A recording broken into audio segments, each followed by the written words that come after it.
हम सिर्फ आशीर्वाद देने आते हैं, लेकिन अगर श्राद्ध न हुआ तो हम शांति नहीं, श्राप बनकर लौटेंगे। आज हम आपको सुनाने जा रहे हैं पितृपक्ष की अद्भुत और पावन कथा।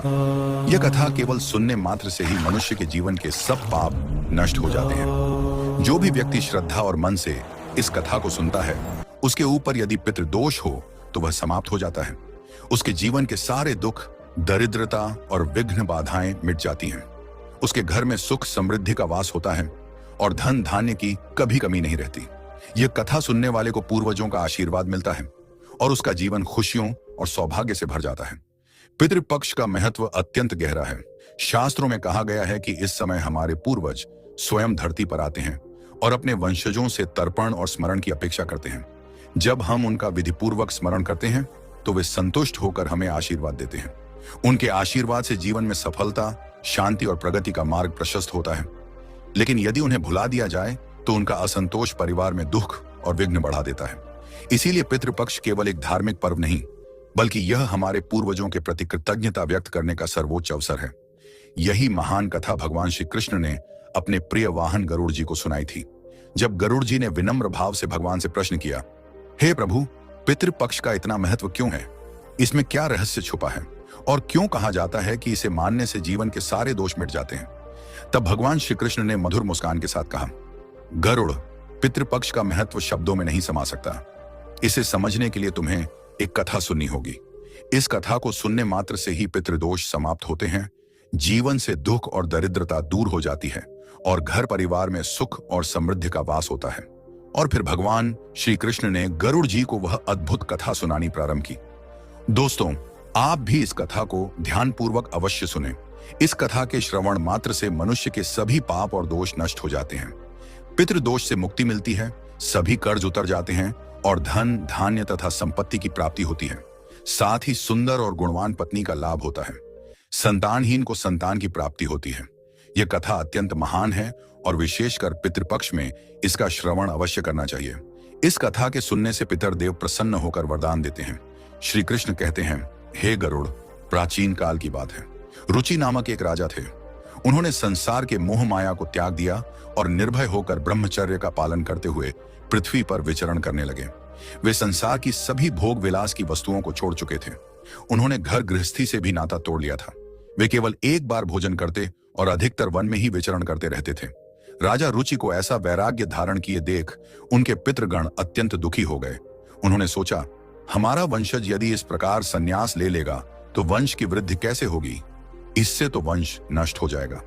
इस चिंता से व्याकुल होकर उन्होंने निश्चय किया कि वे स्वयं जाकर राजा रुचि से मिलेंगे और उन्हें वैराग्य का त्याग करने के लिए समझाएंगे। एक दिन जब राजा रुचि गहन ध्यान और तपस्या में लीन थे, तभी उनके समस्त पितृगण वहां प्रकट हुए। जब उन्होंने आंखें खोली तो अपने सामने 4 दिव्य आत्माओं को खड़ा देखा। वे आश्चर्यचकित हो गए और प्रणाम करते हुए बोले, हे महान आत्माओं, आप कौन हैं और किस कारण से मेरे दर्शन देने आए हैं? वे दिव्य आत्माएं बोली, वत्स, हम तुम्हारे पूर्वज हैं। तुम्हारे इस वैराग्य पूर्ण आचरण से हम अत्यंत दुखी हैं, इसलिए तुमसे मिलने आए हैं। यह सुनकर राजा रुचि ने विनम्रता से कहा, हे पितृगण, आपके दर्शन से मैं धन्य हो गया, किंतु आप मेरे आचरण से दुखी क्यों हैं? मुझसे कौन सी भूल हो गई है? कृपया विस्तार से बताइए। पितरों ने कहा, वत्स, तुमने विवाह क्यों नहीं किया? विवाह स्वर्ग और मोक्ष प्राप्ति का श्रेष्ठ मार्ग है। गृहस्थ आश्रम के बिना मनुष्य का कल्याण नहीं होता।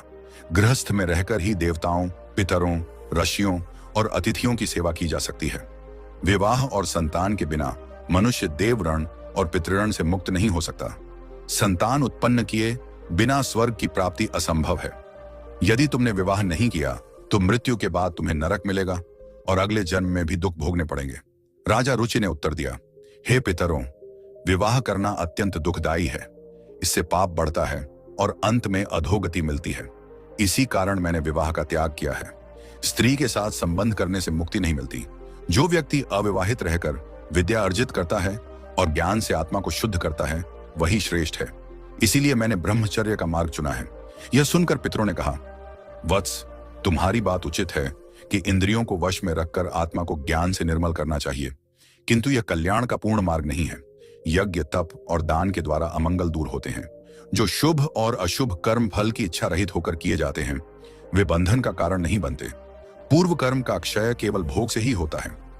पूर्व जन्म का जो पुण्य कर्म है वह सुख दुख का भोग करने से निरंतर क्षीण होता रहता है।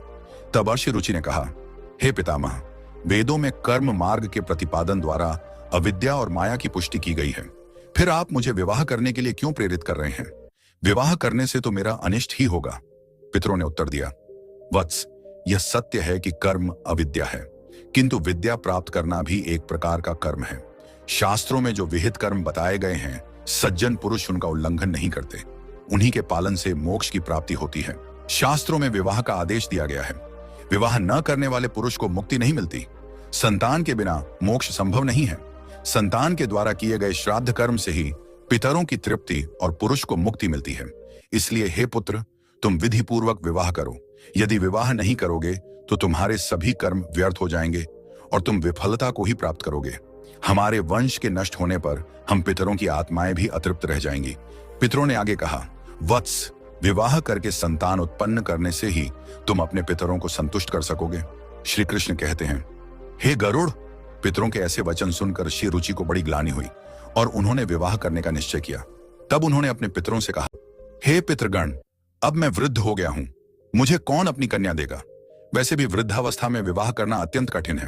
पितरों ने कहा, हे वत्स, यदि तुमने हमारे वचनों का पालन नहीं किया तो हम पितरों का पतन हो जाएगा और तुम्हारी भी अधोगति होगी।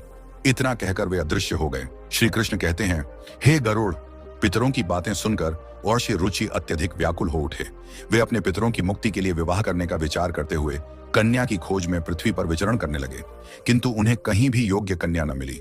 बार बार पितरों के वचनों को याद करके वे चिंता में डूब जाते और सोचते, अब मैं क्या करूं, कहां जाऊं? मेरे पितरों की मुक्ति के लिए कौन स्त्री मुझसे विवाह करेगी? बहुत देर तक मनन करने के बाद आर्षि रुचि ने ब्रह्मा जी की तपस्या करने का निश्चय किया। उन्होंने 100 वर्षों तक वन में घोर तपस्या की। उनकी कठोर साधना से प्रसन्न होकर जगत पिता ब्रह्मा जी उनके समक्ष प्रकट हुए और बोले, हे रुचि, मैं तुम्हारी तपस्या से प्रसन्न हूं। जो भी अभिलाषा हो बताओ, मैं अवश्य उसे पूर्ण करूंगा।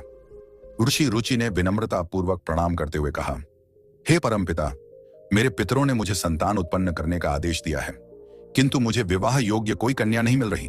कृपया मुझे एक कन्या प्रदान करें ताकि विवाह करके मैं संतान प्राप्त कर सकूं। तब ब्रह्मा जी बोले, हे विप्र, तुम स्वयं संसार के प्रजापति बनोगे। तुम्हारे द्वारा प्रजा की सृष्टि होगी। तुम्हारे पितरों ने जो कहा है वह सत्य है। तुम्हें विवाह करना चाहिए। इस अभिलाषा को मन में रखते हुए पितरों की पूजा करो। वे प्रसन्न होकर तुम्हें उत्तम स्त्री प्रदान करेंगे और तुम्हारी इच्छा पूर्ण होगी। इतना कहकर ब्रह्मा जी अंतर्ध्यान हो गए। ब्रह्मा जी के वचन सुनकर आर्षि रुचि ने निश्चय किया कि वे पुनः अपने पितरों को प्रसन्न करेंगे। वे एक नदी के तट पर पहुंचे और एकांत में बैठकर अपने पितरों का तर्पण किया। तर्पण के बाद एकाग्र चित्त होकर वे भक्ति पूर्वक पितरों की स्तुति करने लगे। श्री कृष्ण कहते हैं, हे गरुड़, आर्षि रुचि ने जो स्तुति अपने पितरों के लिए की उसे प्रत्येक मनुष्य को ध्यान पूर्वक सुनना चाहिए। यह स्तुति सब पापों और दोषों को नष्ट करने वाली है। जो इसे केवल एक बार भी सुन ले उसके अनेक पाप नष्ट हो जाते हैं और उसे पितरों का आशीर्वाद प्राप्त होता है। इसीलिए हे गरुड़, तुम भी इसे ध्यान से सुनो, तभी इस कथा के श्रवण का फल तुम्हें मिलेगा। आर्षि रुचि स्तुति करने लगे। जो अधिदेवता के रूप में विद्यमान रहते हैं और जो श्राद्ध के अवसर पर देवताओं से स्वधा द्वारा तृप्त किए जाते हैं, उन सभी पितृगणों को मैं प्रणाम करता हूं। स्वर्ग में अवस्थित महर्षि गण भक्ति और मुक्ति की इच्छा से मानसिक श्राद्ध द्वारा जिन पितरों को तृप्त करते हैं, उन सभी पितरों को भी मैं प्रणाम करता हूं। अग्निस्वात, वर्षद, आज्ञा और सोमपति गण इस श्राद्ध में मेरे द्वारा तृप्त होकर संतुष्ट हों।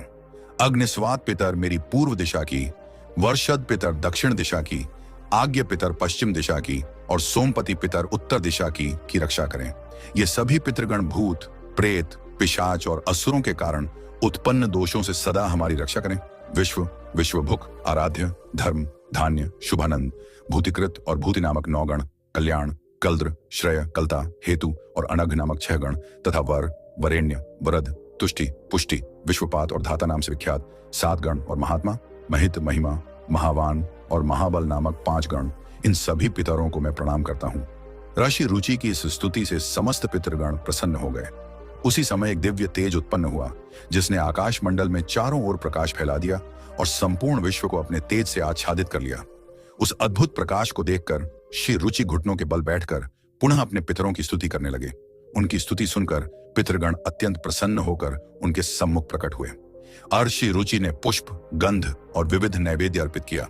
पितरों ने उन्हें स्वीकार किया और प्रकट होकर कहा, हे पुत्र, तुम्हारी स्तुति से हम अत्यंत प्रसन्न हैं, इसलिए अब निसंकोच अपनी इच्छा बताओ। नतमस्तक होकर ऋषि रुचि ने कहा, हे पितृदेव, ब्रह्मा जी ने मुझे सृष्टि की रक्षा के लिए प्रजापति बनाया है, इसलिए मैं गुणवान, चरित्रवान और योग्य पत्नी की कामना करता हूं, जिससे संतान उत्पन्न करके मैं अपना और अपने पितरों का हरण चुका सकूं।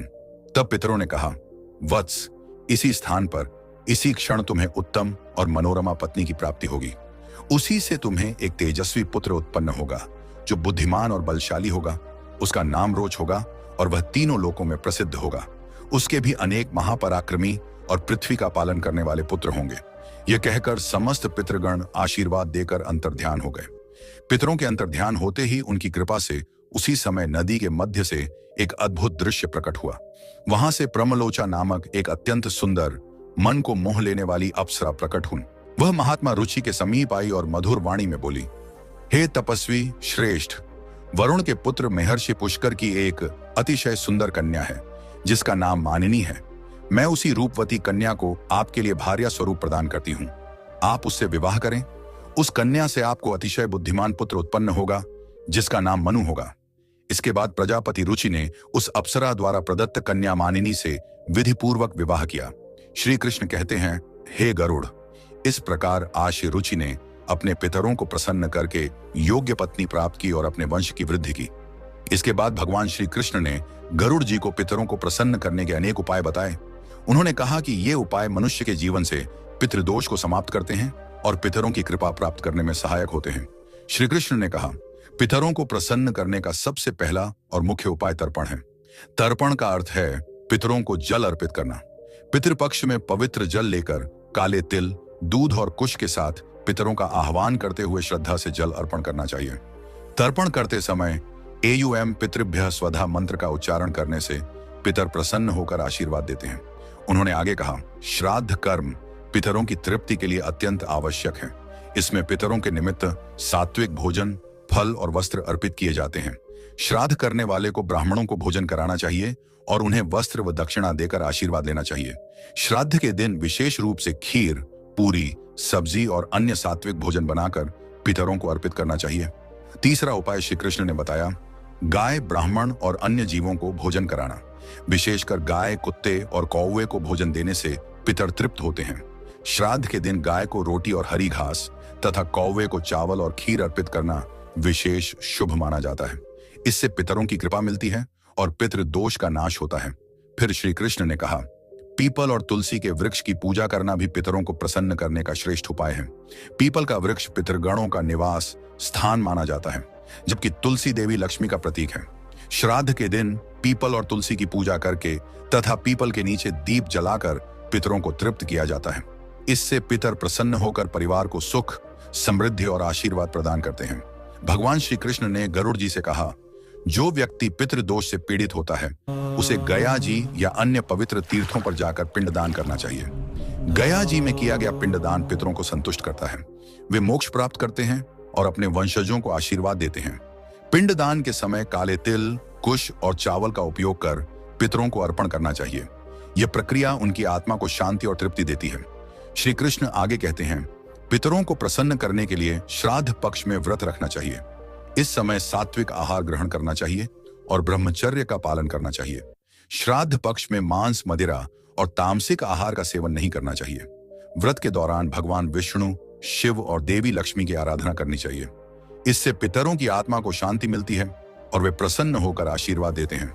भगवान श्री कृष्ण ने बताया, पितरों को संतुष्ट करने का एक विशेष उपाय है अन्नदान और वस्त्रदान। गरीबों, ब्राह्मणों और साधुओं को भोजन और वस्त्र अर्पित करने से पितरों की आत्मा तृप्त होती है। श्राद्ध पक्ष में किया गया यह दान मनुष्य को अपार पुण्य देता है और पितृ दोष से मुक्ति दिलाता है। पितरों की कृपा से परिवार में सुख समृद्धि बनी रहती है। उन्होंने कहा, पवित्र नदियों, विशेषकर गंगा में स्नान करके पितरों के लिए जल अर्पित करना अत्यंत शुभ माना जाता है। गंगा जल पितरों की तृप्ति का सर्वोत्तम माध्यम है। इससे पितृ दोष समाप्त होता है और व्यक्ति के पाप धुल जाते हैं। गंगा स्नान से पितरों की आत्मा को शांति मिलती है और वे प्रसन्न होकर वंशजों को आशीर्वाद देते हैं। श्री कृष्ण ने यह भी बताया, पितरों को प्रसन्न करने के लिए सत्संग में सम्मिलित होना और पवित्र ग्रंथों का पाठ करना चाहिए।